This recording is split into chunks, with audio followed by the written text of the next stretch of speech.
জান্নাতুল বাকি কবরস্থানে কোনো কবর ঘেরা নাই, মাঝখান বরাবর একটা কবর ঘেরা আছে। বাবাজি তাই না বাবাজি? একটা কবর ঘেরা আছে, কোনো কবর ঘেরা নাই। হযরতে আয়েশা সিদ্দিকার কবর আছে, মা ফাতিমাতু জোহরা রাদিয়াল্লাহু তাআলা আনহার কবর আছে, কিন্তু কবর ঘেরা নাই, একটা পাথর শুধু সামনে দেওয়া আছে। কোনটা কার কবর? হাজী সাহেবেরা ছোট ছোট রাস্তা আছে, ওখানে হেঁটে হেঁটে যায়, কবর জিয়ারত করে, দোয়া পড়ে, বিভিন্ন দোয়া পড়ে, কোরআন তেলাওয়াত করছে, নিজ নিজ মনে হাঁটাহাঁটি করছে বিভিন্ন দেশের মানুষ। আমিও প্রবেশ করলাম, করে মাঝখানে গিয়ে দেখি একটা কবরকে কেন্দ্র করে অনেক মানুষের ভিড়। একটা কবর মাঝখান বরাবর। এই কবরটা কার কবর আমি একটু জানার জন্য ওখানে দাঁড়িয়ে গেলাম। অনেক মানুষের ভিড়। একজনকে মৃদু আঘাত করে ভিতরে প্রবেশ করলাম, করেই দেখি কোনো কবর ঘেরা নাই, এই কবরটা ঘেরা আছে। আমি একজনকে জিজ্ঞেস করলাম, সাদিক ব্যাপারটা কি, এটা কার কবর গো? কোন সৌভাগ্য মানুষের কবর? কোনো কবর ঘেরা নাই, কিন্তু একটা কবর ঘেরা আছে, ব্যাপারটা কি একটু জানার দরকার।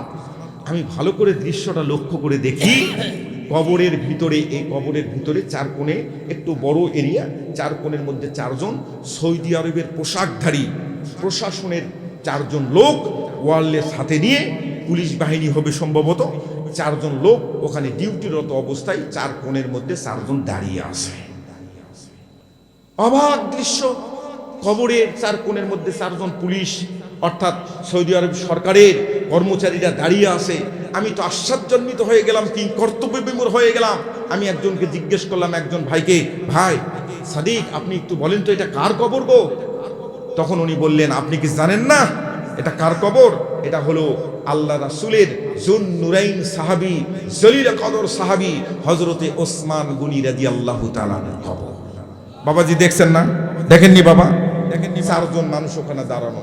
আমি একজনকে জিজ্ঞেস করলাম, ভাই আপনারা কি করেন এখানে কবরের ভিতর? চার কোণের মধ্যে চারজন দাঁড়িয়ে আছে। তখন উনি বলতেছে, আপনি কি ওসমান গনির জীবনী পড়ছেন? হযরতে ওসমান গনির জীবনী যদি পড়ে থাকেন তাহলে আপনি এই প্রশ্নটা করতেন না। আমি বললাম যে আমি ইতিহাস নিয়ে পড়াশোনা করছি, ওসমান গনি রাদিয়াল্লাহু তাআলা আমি জীবনীও পড়েছি, তবে এটা আমি পাই নাই। তখন উনি বলতেছে, ওই যে মদিনার অমুক জায়গায় একটা মার্কেট আছে, ওসমান গনি মার্কেট, ওই মার্কেটের অমুক গলির মধ্যে একটা কুতুবখানা আছে, কিতাবের একটা হাউস আছে, এখান থেকে আপনি একটা বই সংগ্রহ করবেন, চটি একটা বই, ছোট্ট বই, এই বইটার মধ্যে আপনি পেয়ে যাবেন ওসমান গনির কবরের চার কোণের মধ্যে চারজন পুলিশ কেন। কিয়ামত পর্যন্ত, কিয়ামতের পূর্ব মুহূর্ত পর্যন্ত ওসমান গনির কবরে চার কোণের মধ্যে চারজন পুলিশ ডিউটিরত অবস্থায় থাকবে। যিনারা এসেছিলেন 10 বছর, 20 বছর, 50 বছর আগে, তিনারা দেখেছেন, যিনারা কিয়ামতের পূর্ব মুহূর্ত পর্যন্ত মক্কা মদিনায় আসবেন হজ করতে, মদিনার জান্নাতুল বাকি কবরস্থানের মধ্যে প্রবেশ করবে, ওসমান গনির কবরের মধ্যে এরকম ডিউটিরত প্রশাসনের চারজন কর্মচারীকে দেখতে পাবে। সুবহানাল্লাহ বলবেন না? যদিও ওয়াজের অংশ নয়, কিন্তু ওয়াজের সঙ্গে সাদৃশ্য আছে, কারণ আল্লাহ রাসূলের এমন একটা মহব্বত করার জন্য ওসমান গনির কবরের মধ্যে এরকম সম্মানিত করা হয়েছে। চিৎকার করে বলেন আল্লাহু আকবার। কি কারণ? আমি কিতাবটা সংগ্রহ করলাম, পড়াশোনা শুরু করলাম, এক পর্যায়ে আমার মাথার মধ্যে যখন ঢুকে গেল, আমার কাছে নিজেও মনে হয়েছে আসলে সত্যিকার অর্থে ওসমান গনির কবরের চার কোণের মধ্যে চারজন পুলিশ থাকার দরকার। আমার কাছেও মনে হয়েছে। আপনাদেরকে যদি বলি আপনারা বলবেন, হুজুর এটা ঠিকই বলেছেন, আসলেই থাকার দরকার। শুনবেন না আপনারা? কে কে শুনবেন হাত তুলে দেখান। তাকবীর দেন, লিল্লাহি তাকবীর। হাত নামান। উঠে গেলে শুনতে পারবেন না, শেষের দিকে মনে করে দিবেন, শেষের দিকে বলবো ইনশাআল্লাহ। আমি কোনো জায়গায় এরকম বলি না যে গিরা লাগাই দিয়ে চলে গেলাম, অমুক জায়গায় দাওয়াত দেন আমি ওখানে এসে বলবো বাকি কথা না। মনে করে দিতে পারবেন না ভাই? একটু শুধু মনে করে দিবেন, হুজুর ওসমান গনির কবরে চার কোণে চারজন পুলিশ কেন, এটা বলতে চাইছিলেন, আমি বলে দিব, ঠিক আছে? এতগুলো মানুষের মধ্যে একজন মনে করে দিতে পারবেন না? আমিন বলেন, জোরে বলেন আমিন। সম্মানিত বাবারা আমার, আয়েশা সিদ্দিকা রাদিয়াল্লাহু তাআলা আনহা ঘরের মধ্যে প্রবেশ করলেন, মনে আছে আপনাদের? ঘরের মধ্যে প্রবেশ করলেন, অন্ধকারাচ্ছন্ন পরিবেশ, হাঁটাইতে হাঁটাইতে, এরকম হাঁটাইতে হাঁটাইতে সামনের দিকে অগ্রসর হয়ে কিছুটা হোঁচট খেয়ে পড়ার মতো পয়গম্বর আলাইহিস সালাতু ওয়াস সালামের শরীরের কাছে পড়ে গেল। কিতাবের মধ্যে বর্ণনা লেখছেন, আয়েশা সিদ্দিকা রাদিয়াল্লাহু তাআলা আনহা পয়গম্বরকে এই অবস্থায় পেলেন, সিজদারত অবস্থায়। তিনি সিজদারত অবস্থায় কার সঙ্গে যেন বিড়বিড় করে কথা বলতেছেন আর কাঁদতেছেন, দুই চোখের পানি আল্লাহর পয়গম্বর ফেলায় যায়, নামাজটা ভিজাই দিচ্ছে। সুবহানাল্লাহ বলবেন না? হযরত আয়েশা সিদ্দিকা রাদিয়াল্লাহু তাআলা আনহা বলেন, আমার গালটা পয়গম্বরের গালের সঙ্গে লাগায় দিলাম। স্ত্রী যখন ঘরের মধ্যে নামাজরত অবস্থায় থাকে, আপনি বাহিরে থেকে যদি কোনো জায়গা থেকে আসেন, ও বন্ধুরা আমার, বিরামপুরের বাবাজিরা আমার, ভাইজানেরা আমার, কথাটা মনোযোগ সহকারে শোনেন। স্ত্রী যদি ঘরের মধ্যে নামাজরত অবস্থায় থাকে, আপনি ইচ্ছাকৃতভাবে নামাজরত অবস্থায় যখন সেজদার মধ্যে স্ত্রী চলে যাবে, আপনিও যদি একই সঙ্গে নামাজরত অবস্থায় থাকেন, আপনি যদি এই গালটা স্ত্রীর গালের সঙ্গে লাগাইতে পারেন, আল্লাহর পয়গম্বর বলছেন অনেক দিনের সগীরা গুনাহ আপনার আমলনামা থেকে ডিলিটেড করে দেওয়া হবে। মুসলমান ভাইরা আমার, আল্লাহর পয়গম্বরের গালের সঙ্গে লাগায় দিলেন। আয়েশা সিদ্দিকা রাদিয়াল্লাহু তাআলা আনহা পয়গম্বর কি বলতেছে, কার সঙ্গে কথা বলতেছে একটু শোনার চেষ্টা করলেন, কিন্তু বুঝতে পারেন নাই।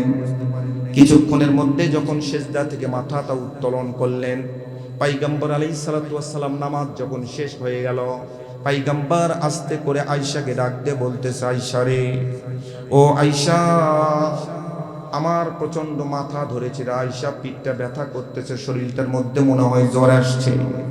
আমার মন বলছে আমি আর পৃথিবীর জমিনে বেশি দিন থাকবো না, বেশি দিন বাঁচবো না।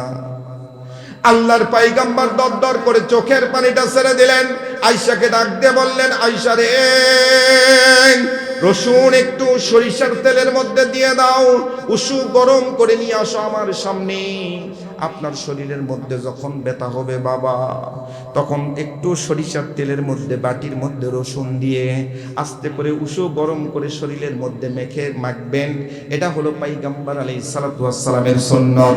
চিৎকার করে বলেন সুবহানাল্লাহ। অসুবিধা হচ্ছে মনে হয়, এই যে দু একজন উঠে চলে যাচ্ছেন, কেউ যদি উঠে চলে যায় ওনাকে আসতে বলবেন, মোবাইলটা দিয়ে যেত আমাকে। বলতে পারবেন না?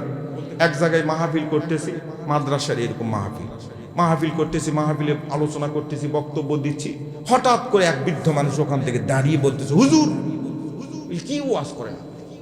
মানে আমি আবার ওই সময় মাহফিলে ওয়াজ করতেছি এরকম, নামাজের আগে ওযু করার যে ফরজ, ওযুর ফরজ কয়টা, তাইমুমের ফরজ কয়টা, এরপরে গোসলের ফরজ কয়টা, এগুলো জানার দরকার। তলাবুল ইলমি ফারিদাতুন আলা কুল্লি মুসলিম, এরকম মাদ্রাসায় যখন আপনার সন্তানকে দিবেন, এই মাদ্রাসা থেকে এই সন্তানগুলা এখান থেকে শিখানো হয়, এগুলো ওয়াজ করতেছি, এগুলো বুঝাই দিচ্ছি। এক মুরব্বী ওখান থেকে দাঁড়িয়ে বলতেছে, আপনি গোসলের ফরজ, ওযুর ফরজ শিখানোর জন্য আপনাকে এই নওগাঁ থেকে এখানে নিয়ে আসা হয়েছে, এগুলো আমরা জানি, অন্য কিচ্ছা বলেন। আমি আবার বলতেছি, চাচা আপনি গোসলের ফরজ কয়টা আপনি জানেন? এগুলো তো জানার দরকার, গোসলের ফরজ কয়টা জানেন? তো উনি বলতেছে, জানি অনেক জানি। আমি বলছি, কয়টা বলেন তো? তখন উনি বলতেছে, গোসলের ফরজ 3টা। আসলে তো মাশাআল্লাহ, আসলে গোসলের ফরজ 3টাই নাকি ভাই? গোসলের ফরজ 3টা। আমি আবার বলতেছি, বাবাজি গোসলের ফরজ 3টা, কি 3টা বলেন তো? তখন উনি বলতেছে, গোসলের ফরজ 3টা, গামছা, লুঙ্গি, সাবান। মানে এত তাড়াতাড়ি বলছে আমি বুঝতে পারিনি, খুব তাড়াতাড়ি বলছে গোসলের ফরজ 3টা, গামছা, লুঙ্গি, সাবান। আরে আমি আবার বলতেছি, চাচা কি বললেন? তো গামছা, লুঙ্গি, সাবান গোসলের ফরজ যদি না হয়, আপনি বিশ্বাস যদি না করেন, গামছা, লুঙ্গি, সাবান ছাড়া গোসল করতে যান, তাহলে ঠেলাটা আপনি বুঝবেন। তাই আমি বললাম, আচ্ছা বসেন, আপনার বুঝতে পারছি। এরকম সমস্যা আপনাদের নাই তো নাকি? ওয়াজ চলবে তো নাকি? সম্মানিত হাজিরিন, আল্লাহর পয়গম্বরের মহাব্বত যদি দিলের মধ্যে তৈরি হয়ে যায়, আল্লাহর পয়গম্বরকে শাহেদের দায়িত্ব পালন করা হচ্ছে, শাহেদের দায়িত্ব দেওয়া হয়েছে। আমি যে আয়াতে কারিমা তেলাওয়াত করেছি, ওই আয়াতে কারিমার মধ্যে আল্লাহ প্রথম শব্দটা ব্যবহার করেছেন, আপনি আমার কাছে শাহেদ, ইন্না আরসালনাকা শাহিদাও। আমরা অনেক সময় অনেক মানুষের নাম এরকম ডাকি না ভাই, শাহেদ ভাই এদিকে আসেন, কথা বলেন ঠিক কিনা? শাহিদ শব্দটা সরাসরি আল্লাহর রাসূলের একটা গুণবাচক নাম। সুবহানাল্লাহ। তিনি কিয়ামতের ময়দানে শাহিদের দায়িত্ব পালন করবেন। পৃথিবীতে শাহিদের দায়িত্ব পালন করেছেন, রওজা পাকে শুয়ে থেকেও পয়গম্বর তামাম পৃথিবীটা অবজারভেশন করছেন, শাহিদের দায়িত্ব পালন করছেন। চিৎকার করে বলেন আল্লাহু আকবার। পৃথিবীর আনাসে কানাসে কোথাও থেকে আল্লাহ রাসূলের উপর যদি দরুদ পড়া হয়, এই দরুদটা এক শ্রেণীর রহমতের ফেরেশতা নিয়োজিত আছে, দৌড়ে নিয়ে এসে আল্লাহর পয়গম্বরের রওজার মধ্যে ঢেলে দেয়। সম্মানিত হাজিরিন, আল্লাহ রাসূল কবরে, আপনি যখন কবরে যাবেন, আমরা দোয়া পড়ি না ভাই, বিসমিল্লাহি ওয়া আলা মিল্লাতি রাসূলিল্লাহ? এখানেও শাহিদের দায়িত্ব পালন করবেন। সুবহানাল্লাহ বলেন। শাহিদের দায়িত্ব কেমনে পালন করবেন? ছোট্ট একটা মেসাল দিলে পরিষ্কার হবেন। আপনাদের এই উপজেলাটার নাম কি ভাই? বিরামপুর। খুব ভালো করে খেয়াল করবেন, বিরামপুর উপজেলা। আপনারা কিন্তু সবাই হাত তুলে দেখাইছেন আমার, যে আমরা সবাই আল্লাহ রাসূলের সঙ্গে মহব্বত তৈরি করতে চাই। কথা বলেন ঠিক কিনা? বিরামপুর উপজেলার ওই যে থানা আছে না ভাই, থানার ওসি সাহেব বসে আছে, জানালার পর্দাটা উঠায়ে উনি দেখতেছে একজন রিভলভার হাতে নিয়ে একজন যুবক, অস্ত্রধারী যুবক হাঁটাহাঁটি করছে। ডক্টর ইউনূসের এই সময় চলছে, অন্তর্বর্তীকালীন সরকারের প্রধান উপদেষ্টা এই মুহূর্তে অবৈধ অস্ত্র নিয়ে রাস্তার সামনে হাঁটাহাঁটি করলে ওসি সাহেবের মেজাজ ঠিক থাকবে ভাই? উনি আস্তে করে ডাক দিয়েছে, এই যুবক এদিকে আসো, ব্যাপারটা কি? এই সময় আমার থানার সামনে অবৈধ অস্ত্র নিয়ে হাঁটাহাঁটি করছো, কোন ঘরের সন্তান গো তুমি? তখন উনি আস্তে করে জবাব দিচ্ছে, আমি হচ্ছে এদেশের প্রধান উপদেষ্টা ডক্টর ইউনূসের ছেলে। মনে করেন এভাবে বলছে, এক্সাম্পল দেখছে, উদাহরণস্বরূপ আপনাদেরকে বলছি, এভাবে বলে দিয়েছে। তখন ওসি সাহেব ওনাকে কিন্তু সন্দেহ আরো করবে বেশি। কথা বলেন ঠিক কিনা? ওনাকে আস্তে করে হাতটা ধরে নিয়ে ভিতরে নিয়ে সোফার উপর বসতে দিয়েছে। বসতে দিয়ে ওসি সাহেব তখন একেবারে এসপি থেকে সার্কেল এসপি, যেখানে টেলিফোন করার দরকার, বিভাগীয় এক পর্যায়ে ঢাকা, সব জায়গা টেলিফোন করার পর উনি যখন স্বরাষ্ট্রমন্ত্রী, যিনি দায়িত্বে, মন্ত্রণালয়ের দায়িত্বে আছেন, ওনার কাছে ফোন করে বলতেছে, স্যার আমাদের প্রধান উপদেষ্টার ছেলে অবৈধ অস্ত্র নিয়ে আমার থানার সামনে বসে আছে, আমার থানার ভিতরে বসে আছে, তাড়াতাড়ি লোক পাঠান, নিয়ে যান, ঝামেলা আমি রাখতে চাই না। তখন ওখান থেকে বলতেছে, এক্সট্রিমলি সরি ওসি সাহেব, আপনি জানেন না আমাদের স্যার প্রধান উপদেষ্টা ডক্টর ইউনূসের সপরিবার সন্তান টন্তান কেউ এদেশে নাই, সবাই বিদেশে আছে, আর আপনি বলতেছেন ওনার সন্তান তো এখানে থাকার প্রশ্নই আসে না। আপনি যাকে ধরেছেন ঠিক মতো একটা ব্যবস্থা করেন।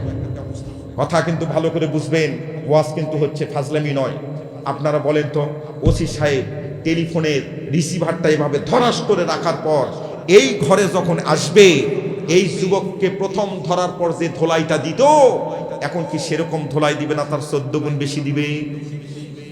ভালো করে বুঝে সুঝে বলবেন। ওর পায়ের মধ্যে যদি বুট থাকে, বুট জুতা দিয়ে আগে কান সাপতে একটা লাথি মারবে। কথা বলেন ঠিক কিনা?